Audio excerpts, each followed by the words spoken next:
श्री राधा मेरी स्वामिनी और मैं राधे को दास, जन्म जन्म मोह दीजियो श्री वृंदावन को बास। तो राधे राधे दोस्तों, कैसे हो आप सब।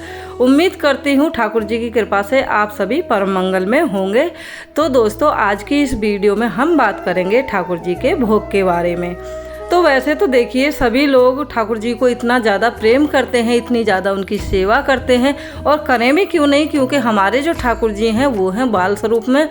और बच्चा तो देखिए, किसी का भी हो, बच्चा तो सबको ही प्यारा होता है, अति प्रिय होता है अपना जो बच्चा होता है। और ये तो हमारे ठाकुर जी हैं, तो इनकी तो खैर हम लोग तुलना ही क्या करें कि इनसे हम कितना प्रेम करते हैं। ये तो हमें, अगर हम इस चीज़ को खुद भी नाप तोल करने लगें तो हमें खुद भी नहीं मालूम कि हम अपने ठाकुर जी से कितना ज़्यादा प्रेम करते हैं।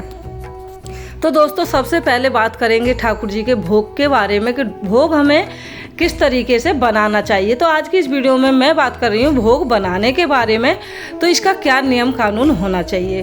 तो दोस्तों देखिए, ठाकुर जी के भोग की बात तो ऐसी है, जितनी बार भी हम भोग लगाते हैं अपने ठाकुर जी को, जो भी हमारे नियम हो, सब अपने अपने हिसाब से ठाकुर जी को भोग लगाते हैं। कोई ठाकुर जी को एक बार ही भोग लगाता है दिन में, कोई दिन में 10 बार भोग लगाता है, कोई 2 बार लगाता है, कोई 3 बार, कोई 4 बार, अपने अपने सबके भाव हैं। इस विषय में हम कोई बात नहीं करेंगे कि कौन कितने बार भोग लगाता है, लेकिन ठाकुर जी को सभी लोग प्रेम करते हैं, तो ठाकुर जी को तो सभी भोग लगाते ही लगाते हैं। अब हम बात करेंगे इस बारे में कि हमें जो ठाकुर जी का जो भोग बनाते हैं हम, तो उस समय पे हम किन बातों का ध्यान रखें और किन किन बातों का हमें ध्यान रखना भी चाहिए। तो दोस्तों, सबसे पहले बात करूँगी मैं अपने बारे में। जब हम ठाकुर जी का अपने रसोई में, अपने किचन में, अपने भोजन घर में जब हम जाके भोजन बनाएं ठाकुर जी के लिए, यानी कि अपनी किचन में हम भोजन जब बनाने जाएं ठाकुर जी के लिए, तो वहाँ पे पहले साफ़ सफाई होनी चाहिए। सबसे पहले तो जो बात है ये है कि वहाँ पे बहुत ही ज़्यादा साफ़ सफाई होनी चाहिए। कोशिश करिए कि जो ठाकुर जी के बर्तन हैं वो आप बिल्कुल अलग रखें अपने बर्तन से।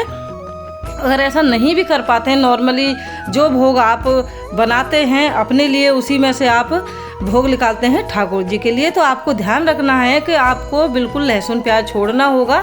बिना लहसुन प्याज वाला ठाकुर जी को भोग लगता है। ठाकुर जी को लहसुन प्याज वाली कोई भी ऐसी चीज़ नहीं लगती है जिससे कि आपको पाप लग जाए, पता चले कि आप पुण्य कर रहे हैं और जाने अनजाने में आप कोई पाप कर बैठे। तो इस बात का भी आप ध्यान रखिएगा। तो शुरू से बात करते हैं दोस्तों। देखिए, जब हम ठाकुर जी की सेवा करें, उनका भोग बनाने जाएं ना, भोग सेवा के लिए जब हम जाएं बनाने किचन में, तो सबसे पहले तो आप अपने ऊपर देखिए, आपको बिल्कुल नहा के धो के एकदम अच्छे स्वच्छ पवित्र मन से भोग जो है गोपाल जी का बनाना है। पहली बात तो हमें अपने तन की मन की सफाई रखनी है। दूसरी बात, हमें जो हमारा किचन है जहाँ पे हम लड्डू गोपाल जी का भोग बना रहे हैं, तो उस जगह की हमें अच्छे से सफाई कर लेनी है। जिन बर्तनों में हम ठाकुर जी का भोग बना रहे हैं वो बर्तन जो हैं बिल्कुल साफ़ सुथरे होने चाहिए। अगर आप रेगुलर जो अपने बर्तन हैं उन्हीं में जो अपना भोग बनाते हो, यानी कि अपना खाना बनाते हो, उसी में से अगर आप निकालते हो, तो ध्यान रखिए कि लहसुन प्याज नहीं होना चाहिए। साफ़ सफाई का आप लोग बहुत ज़्यादा ध्यान रखिए। और मैं तो ये कहूँगी, अगर मान लीजिए आपने अपने मन से पूरी तरह सफाई की है अपने किचन में और फिर भी आपका मन शांत नहीं है, तो आपको क्या करना है, आपको 2 बूंद गंगाजल ले लेनी है और अपना जो गैस चूल्हा है, जहाँ पर भी चूल्हा है, गैस चूल्हा है, जहाँ पर भी आप खाना बनाते हैं ठाकुर जी के लिए, तो वहाँ पे थोड़ा सा गंगाजल मार के उस चीज़ को, उस चूल्हे को, उस जगह को जहाँ पे आप भोग बना रहे हैं, उसको पवित्र कर लीजिए। तो अब बात करते हैं ठाकुर जी के भोग बनाने के बारे में। तो देखिए, ठाकुर जी का जो भोग है, कुछ लोग क्या करते हैं, आजकल ऐसा ही चल रहा है, क्योंकि जब हम लोग बाहर रहते हैं, फ्लैट में रहते हैं, कोठियों में रहते हैं, तो आजकल जो थोड़ा सा जो नियम है वो बदल गया है। मतलब इंसान को समय के हिसाब से ही चलना पड़ता है।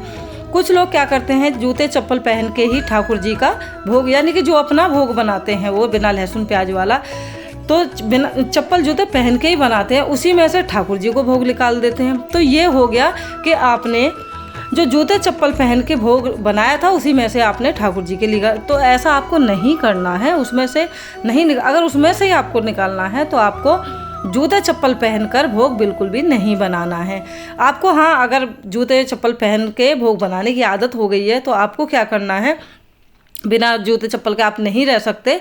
कोई आपको दिक्कत है, कोई हेल्थ इशू है या कुछ भी है A to Z आपको, या फिर आदत ही हो गई है कि जूते चप्पल पहन के ही आप खाना बनाते हैं, तो आपको क्या करना है, जहाँ पे आप खड़े होते हैं वहाँ पे आप नीचे कोई कपड़ा बिछा सकते हैं, मैट बिछा सकते हैं, या कुछ भी A to Z आजकल तो कालीन आ रही हैं छोटी छोटी, वो ले सकते हैं, कोई आसन ले सकते हैं, उसको बिछा के आप किचन में खड़े होके भोग बनाइए। दूसरी बात कि जब आप भोग बनाएं ठाकुर जी का, तो आप कोशिश करें कि बिल्कुल शांत मन से भोग बनाएं। वहाँ पे बिल्कुल भी ऐसा ना हो कि आप भोग बना रहे हैं, दूसरा इंसान कोई आपके आसपास खड़ा है या फिर आपसे बात कर रहा है, आप भी बातें कर रहे हो, वो भी बातें कर रहे हैं, तो आप उस समय पे भोग बना रहे हो। तो आपको बिल्कुल चुप रह के भोग बनाना है।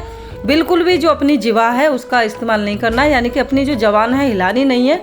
क्यों नहीं हिलानी है उसको मैं बता देती हूँ आपको दोस्तों। इसलिए नहीं हिलाते हैं, जाने अनजाने में हम जो जो पाप कर बैठेंगे। क्यों कर बैठेंगे? क्योंकि हम ठाकुर जी का भोग बना रहे हैं। जब हम बातें करेंगे, देखिए कुछ लोगों की आदतें होती हैं, बात करते समय थोड़ा वो जो थूक है वो निकलता ही निकलता है, यानी कि हमारे मुंह में जो पानी आता है उसकी छींट कहीं हमारे ठाकुर जी के भोग में ना चली जाए। मेरे जो कहने का भाव है ये है कि कहीं जो हम अपने ठाकुर जी को रिझाने के लिए उनका भोग बना रहे हैं, अच्छा सा पुण्य कमा रहे हैं, ठाकुर जी की सेवा करें, तो जाने अनजाने में कहीं हमसे पाप ना हो जाए।